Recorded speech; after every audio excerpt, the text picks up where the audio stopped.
corner of the world, and it's now on BBC World News. Terrorists strike at its national game and it's a nation divided. Is Pakistan a country on the brink?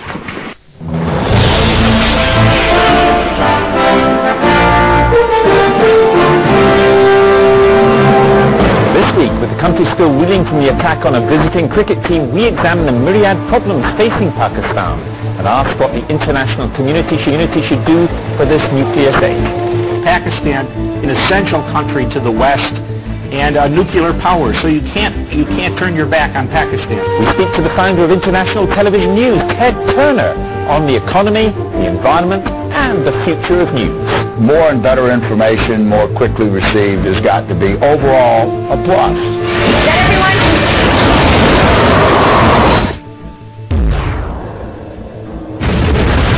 And after more than 20 years, cult graphic novel The Watchmen hits the big screen. We examine the original comic's enduring appeal.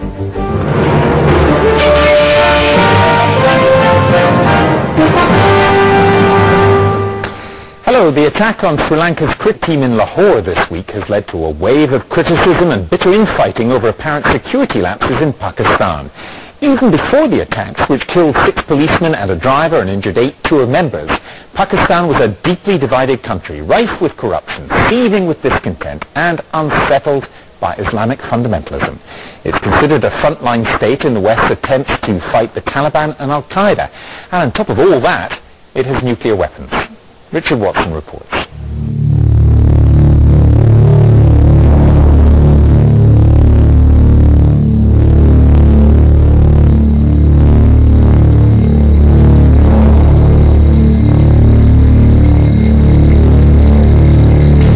In scenes strongly reminiscent of the attacks on Mumbai, young gunmen, well-equipped and organised, on the streets of Lahore on Tuesday. Minutes after being caught on camera here, they ambushed the Sri Lankan cricket team bus and fired on its police escort. People were coming from every direction. There was heavy gunfire. We started to pray.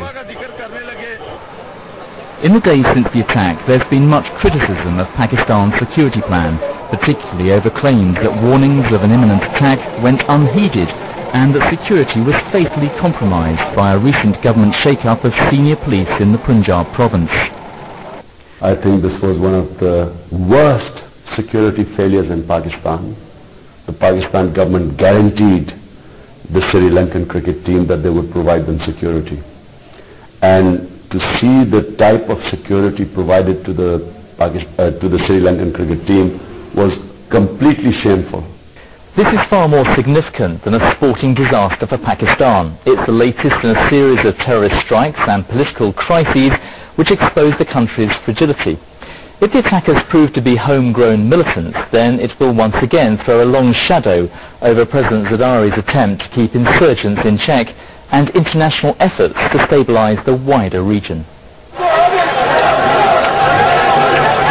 Just over a year ago, former Prime Minister Benazir Bhutto was killed during an election rally in Rawalpindi. Her murderers have not been found.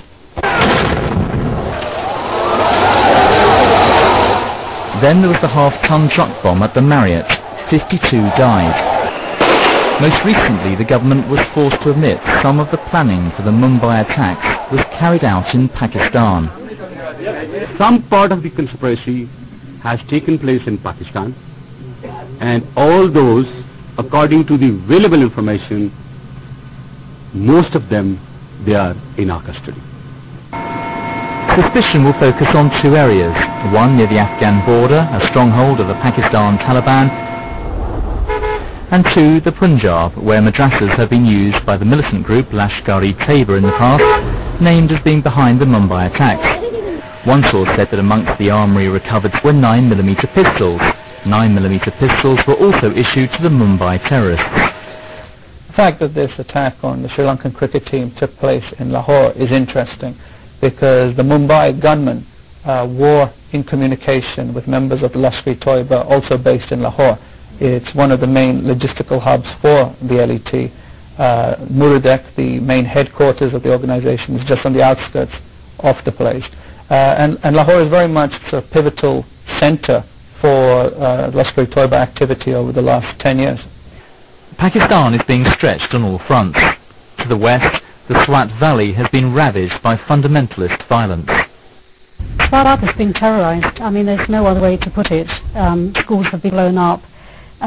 Bodies of dancers and singers, headless bodies, have been found in the main square in Mingora to terrorize people. The violence has been appalling. And the other big question in regard to this agreement is that what happens to those who committed the atrocities? Do they get an amnesty? Do some of them get an amnesty, or do all of them get an amnesty? To win a truce, President Zardari offered concessions to militants linked to this man, Maulana Fazullah, who's close to the Pakistani Taliban. His supporters want their own Islamic courts, and they say the government has 12 days to accede, otherwise violence will restart.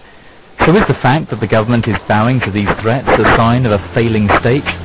I wouldn't say it's a failing state, but I think it's certainly a state that has opened up many fronts. Pakistan, I mean, I say it's not a failing state because Pakistan does have a government that is functioning. Pakistan has an army that is attempting to defend its borders.